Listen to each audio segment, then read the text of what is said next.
Fala pessoal, o que a gente viu hoje no Senado não foi política, foi um verdadeiro atentado à democracia e ao projeto de país que a gente elegeu. O Jorge Messias foi barrado numa articulação suja liderada por quem ainda não aceitou o fim do governo anterior.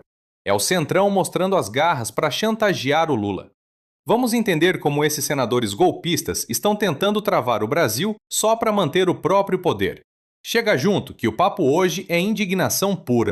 Bom, sem citar nomes, Jorge Messias, já derrotado, disse aos microfones que sabe quem promoveu a derrota. Na verdade, todo mundo sabe, né? Na primeira fala, depois do resultado, Messias desabafou sobre os 5 meses de expectativa para a sabatina sobre o que classificou como escrutínio. Passei por 5 meses um processo de desconstrução da minha imagem. Toda sorte de mentiras para me desconstruir ocorreu. Nós sabemos quem promoveu tudo isso. Agora eu quero dizer para vocês com o coração leve, com a franqueza da minha alma, sou grato a Deus por ter passado por este processo.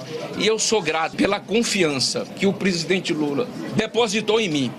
Bom, essa pergunta, claro, eu vou reafirmar aqui para os meus queridos Gerson Camarote e Flávio Oliveira, essa dupla que eu adoro. Queridos, bem-vindos aqui. Se restam dúvidas ou alguma dúvida que seja de quem foi determinante para essa derrota do governo Lula, para essa derrota política do Lula, mas essa pergunta vai estar embutida em outras perguntas. E a minha, para a Flávia aqui, para a gente começar, é a seguinte. Quando a gente olha para os comportamentos dos envolvidos nesse dia de hoje, em quem fez a campanha também anteriormente, quem hoje foi decisivo no próprio plenário, como aqueles senadores se comportaram, o que isso diz sobre esse momento da política brasileira, sobre a relação do governo Lula com o Congresso Nacional, há 5 meses das eleições. Flávia? Eu acho que o principal resumo dessa noite, e concordo que histórica, é o fato de que há um confronto aberto, e eu diria, não só entre Planalto, Senado, presidência do Senado e até Supremo Tribunal Federal, e sem máscara. Todo mundo botou a cara. E isso me impressionou, porque, de modo geral, o noticiário político, né, ele é cheio de nuances, né? Tem um certo cinismo, tem uma dissimulação, e hoje não foi assim, né? Tudo muito escancarado. O governo se empenhando e admitindo a derrota na pessoa do ministro da Secretaria de Relações Institucionais, José Guimarães, disse isso, perdemos, vamos reconhecer com serenidade, não tentaram tergiversar, trazer alguma outra explicação, cobrou explicação, inclusive, do Senado. O ministro André Mendonça, do Supremo Tribunal Federal, que foi o primeiro a se manifestar publicamente a favor da indicação de Jorge Messias lá em novembro do ano passado, e hoje fez uma postagem também lamentando ele que se esforçou muito também por essa candidatura, inclusive, e aí eu digo isso com ressalvas, mas ambos usando a religião e a influência que tem nas igrejas evangélicas, e a nossa reportagem já mostrou isso. E, por fim, então, Mendonça reivindicando a derrota, se aproximando dessa derrota, ele que é vice-presidente do Tribunal Superior Eleitoral, ele que é ministro do Supremo Tribunal Federal e relator do caso Master, que tem implicações de políticos, nós já sabemos de alguns e certamente saberemos de mais, e terrivelmente evangélico, como foi definido pelo presidente da República, que o indicou, Jair Bolsonaro. E, por fim, Davi Alcolumbre reivindicando a vitória. Então, não foi sutil. Quando ele fala vai perder por 8 votos, ele dá essa sinalização de um controle absoluto sobre a casa que preside e sobre a derrota que impôs ao governo, ao presidente da República, sem dúvida alguma, mas também ao Supremo Tribunal Federal e a esse ministro Mendonça especificamente, que já tinha um histórico de enfrentamento com Davi Alcolumbre na própria indicação dele, André Mendonça, que também ficou na gaveta por muito tempo. Então, o que a gente está vendo é um ambiente muito conflagrado, né? E vamos observar de que forma o mundo político e jurídico e judicial vão, né? Cada um deles vão se posicionar em relação a essas derrotas e a essa vitória. Você fala sobre esse pós, né? Pensei nessa palavra, né? Reacomodação, né? Como é que esses agentes políticos vão se reacomodar depois de um dia como hoje? Amanhã será um dia de muita ressaca, Camarote, e de muito trabalho também. Quero que você ajude o assinante que nos acompanha no Jornal das 10 a dimensionar o que foi o dia de hoje, o tamanho disso, considerando até a história recente, a história mais antiga, porque a gente tem que olhar para mais de um século de história para localizar a derrota de hoje, o tamanho disso, o que a gente pode esperar também do presidente Lula em relação às reações, inclusive do que vai ser essa indicação para o Supremo agora com essa derrota, quem vem substituir Jorge Messias nessa indicação, se o Lula de alguma forma pode pensar em insistir nessa indicação, enfim, Camarote, o que a gente pode esperar a partir de agora? Daqui para frente, duas opções. Ou o governo, e aí tem um setor do governo que defende que seja aquilo que a nossa Flávia falou mais cedo no Impau, que deveria ter escolhido alguém que representasse o universo feminino, uma mulher negra, que iria, do ponto de vista do Supremo Tribunal Federal, ter uma composição mais plural. O Lula pode fazer isso agora, sabendo do risco de perder no plenário do Senado Federal, mas marcaria uma posição. A outra é fazer uma composição, buscar um nome, voltar a Rodrigo Pacheco a essa altura do campeonato seria muito difícil, porque seria presentear Davi Alcolumbre, que foi um artífice dessa derrota do governo.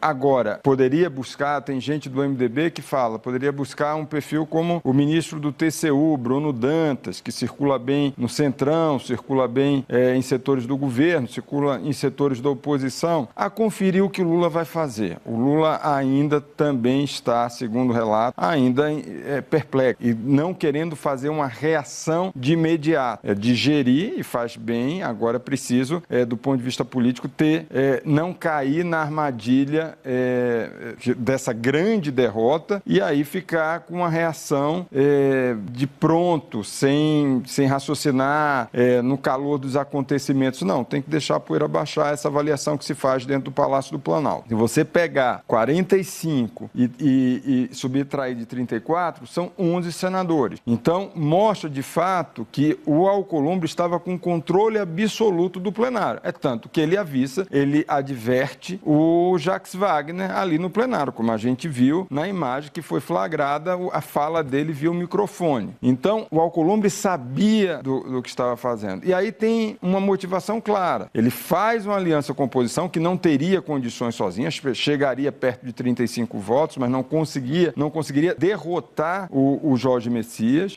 e o presidente Lula, no caso, que é o principal derrotado do episódio, mas faz um gesto à oposição já pensando em vários fatores, inclusive em relação à sua própria reeleição à presidência do Senado, com o cenário, isso em 2027, com o cenário de uma ampliação de números de senadores por parte da oposição atualmente. Então, esse cálculo foi feito pelo senador Davi Alcolumbre. E o último gesto foi não receber Jorge Messias depois da sabatina. Gente, o que a transcrição desse debate mostra é revoltante. A Flávia Oliveira foi cirúrgica. O Jorge Messias passou 5 meses sendo triturado por uma máquina de mentiras.